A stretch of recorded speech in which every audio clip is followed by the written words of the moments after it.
Good morning. मैं doctor Jainendra Kumar, assistant professor, department of anthropology, Jain college Dhurwa से हूँ। आज हम भारतीय समाज में ईसाईकरण के प्रभाव के संबंध में चर्चा करेंगे। यह विषय सेमेस्टर 6 के DSE 4 से संबंधित है। इसमें आज हम देखेंगे कि भारतीय समाज पर ईसाईकरण का क्या प्रभाव पड़ा है।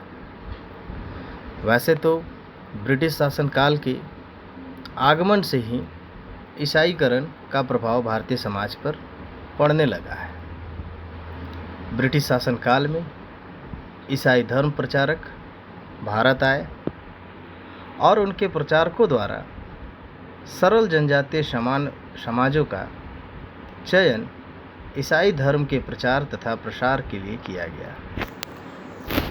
इनके प्रचारकों द्वारा जनजातीय क्षेत्रों में स्कूल तथा अस्पताल की स्थापना की गई। शिक्षा तथा स्वास्थ्य सेवा को आधार बनाकर जनजातियों को ईसाई धर्म स्वीकार करने के लिए बाध्य किया गया। इस प्रकार धर्मांतरण के कारण सरल जनजातीय समाज के सदस्य ईसाई धर्म स्वीकार करके ईसाई जीवन पद्धति अपना लिए। ईसाई जनजातियों के मध्य ईसाई सांस्कृतिक तत्वों का समावेश हो गया। उनकी जीवन शैली, अनुष्ठान, विश्वास, परंपरा, पर्व त्योहार इत्यादि ईसाई धर्म के अनुकूल हो गए। इस प्रकार ईसाई जनजातियों के बीच जनजातीय सांस्कृतिक तत्वों का चयन हो गया। उनके द्वारा जनजातीयता के स्थान पर ईसाईयत को अपना लिया गया। अब वे सरना स्थल को महत्व ना देकर गिरजाघर को महत्व देते हैं। ग्राम प्रधान, जनजातीय प्रधान, ग्राम अंतर पंचायत, परंपरागत ग्राम पंचायत इत्यादि को सलाह ना मानकर गिरजाघर के पदाधिकारियों की बातों एवं सुझावों को मानते हैं। वे लोग जनजातीय पर्व को ना मानकर ईसाई धर्म के पर्व त्यौहार को मानते हैं। अतः स्पष्ट होता है कि ईसाईकरण प्रक्रिया जनजातीय चयन के लिए जिम्मेदार है। साधारण अर्थों में समझा जा सकता है कि ईसाई धर्म का अनुपालन अथवा पालन करना ही ईसाईकरण है। इसका अधिकतम प्रभाव जनजातीय क्षेत्रों में पाया गया है। जनजातीय समाज सरल समाज का एक उत्कृष्ट उदाहरण है। ये साधारण तौर पर बहुत ही सामान्य मनोवृत्ति के लोग होते हैं। इन्हें आसानी से अपने वाग्य जाल में फांसा जा सकता है। लेकिन जब हम ईसाईकरण की ओर देखते हैं तो यह भी स्पष्ट होता है कि कहीं कहीं पर अगर भारतीय समाज का विकास हुआ है तो उसका एक प्रमुख रूप से ईसाईकरण ही जिम्मेदारी लेता है। उदाहरण के लिए अगर हम छोटा नागपुर के जनजातीय क्षेत्रों में जाएं और वहां अगर देखें कि किस प्रकार से ईसाई समुदायों के द्वारा दी गई सुविधाएं उपलब्ध हैं और एक और सरकारी तंत्र द्वारा दिए गए योजनाएं या उनके विकास के लिए दी गई सुविधाएं की व्यवस्थाएं किस प्रकार से की गई हैं, तो स्पष्ट ज्ञात होता है कि जहाँ जहाँ पर भी छोटा नागपुर के क्षेत्रों में जहाँ जहाँ पर भी ईसाई समुदाय ने अपना डेरा डाला हुआ है वह एक विकसित समाज का उदाहरण है। उनके स्कूल, उनके स्वास्थ्य केंद्र, उनकी सुख सुविधाओं के क्षेत्र आदि ये सभी विकासात्मक पहल के लिए प्रमुख रूप से जिम्मेवार हैं।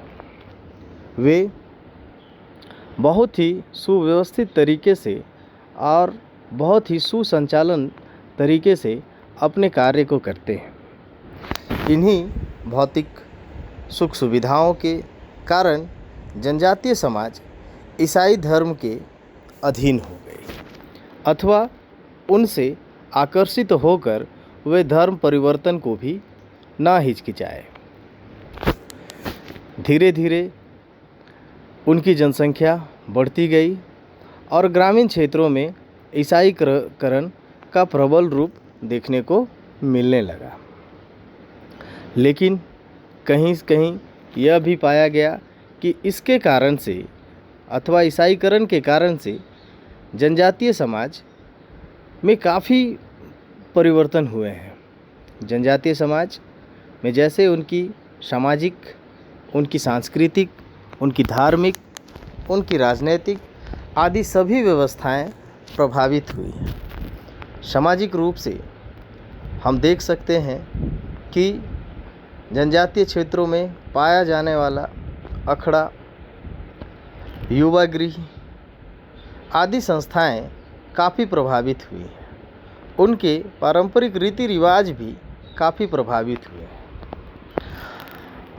जहाँ पर वे सांस्कृतिक रूप से क्रियाकलाप करते थे, वे सभी स्थान अभी नहीं के बराबर जनजातीय लोग प्रयोग में ला रहे हैं। लगभग सभी जगहों पर अखड़ा का विनाश हो चुका है। धुमकुड़िया का अस्तित्व पूर्ण रूपेण समाप्त हो गया है। इसका प्रमुख कारण ईसाईकरण को ही देखा जा सकता है। ईसाईकरण की सबसे विशेष नीति यह रही है कि वे जहाँ पर भी गए हैं अथवा जहाँ पर के भी क्षेत्रों में वे निवास करते हैं, उनके लोगों के बीच अपने वाग्य जाल से उन्हें सम्मोहित करते हैं।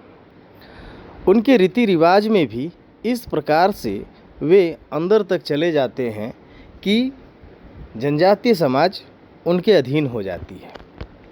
वे जनजातीय समाजों को सभी भौतिक सुख सुविधाएं उपलब्ध कराते हैं, उनके बच्चों को शिक्षित करते हैं, उनको रहन सहन का तरीका सिखाते हैं, आदि आदि। ये सभी सामाजिक कार्य ईसाईकरण के द्वारा होता है। इस कारण भी जनजातीय समाज ईसाईकरण की ओर बाध्य होती है। जैसे उनके बच्चे शिक्षित होते हैं, उन्हें स्वास्थ्य सुविधाएं आदि भी मिलती है और उन्हें ईश्वर का अथवा आध्यात्मिक ज्ञान की भी प्राप्ति ईसाईकरण के द्वारा होने लगा है। शैक्षणिक होने के कारण ये जनजातीय समाज अब शिक्षा स्तर में भी काफ़ी आगे बढ़ चुके हैं, जिसका सबसे विस्तृत उदाहरण ईसाईकरण ही है। और जब हम उनके धार्मिक क्षेत्र की ओर अगर ध्यान दें तो वह इस नीति के आधार पर कार्य करते हैं। उदाहरण स्वरूप जैसे कर्मा पूजा सभी जनजातीय क्षेत्रों में किया जाता है, लेकिन अब जहाँ पर भी जनजातीय क्षेत्र में ईसाईकरण का प्रभाव है, वहाँ पर कर्मा पूजा अब चर्च के अथवा गिरजाघर के परिसर में किया जाने लगा है। परंपरागत रूप से कर्मा पूजा स्थानीय सरना स्थलों पर किया जाता था, लेकिन अब यह इतना प्रभावित, ईसाईकरण का इतना प्रभाव पड़ चुका है कि अब कर्मा पूजा गिरजाघर के परिसर में किया जाने लगा है। कर्मा पूजा करने के लिए स्थानीय धार्मिक विशेषज्ञ का सहारा लिया जाता था। बैगा आदि इस पूजा को कराते थे, लेकिन इसमें परिवर्तन आकर अब इन सभी धार्मिक क्रियाकलापों को स्थानीय चर्च के अथवा गिरजाघर के पादरी के द्वारा कराया जाने लगा है। अब बैगा का किसी भी प्रकार का रोल नहीं रहा है। इसी प्रकार से कर्मा को भी जो परंपरागत रूप से प्रकृति पूजा के आधार पर मनाया जाता था, जो अब समाप्त हो गया है। अब गिरजाघर के दिए गए निर्देशों के आधार पर किया जाता है। इसमें विशेष बात यह है कि परिसर में जनजातियों को पूजा करने की अनुमति देना।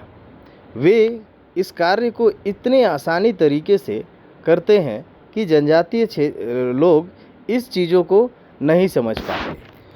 जनजातीय लोगों को पूजा पाठ तो करना ही है, लेकिन इसके बावजूद वे परंपरागत रूप से पूजा पाठ नहीं कर पाते, जब बल्कि वे ईसाई पादरियों के अधीन हो जाते हैं और उस आधार पर जैसा उनको निर्देश मिलता है पादरियों का, उसके आधार पर वो पूजा पाठ करने लगते हैं।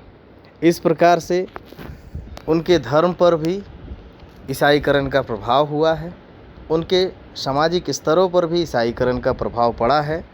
कहीं कहीं पर ईसाईकरण का सकारात्मक प्रभाव भी देखने को मिलता है, तो कहीं कहीं पर ईसाईकरण का नकारात्मक प्रभाव भी स्पष्ट रूप से परिलक्षित होता है। इस प्रकार हम समझ सकते हैं कि भारतीय समाज में ईसाईकरण का प्रभाव किस रूप में हावी है। आज के लिए इतना ही। धन्यवाद।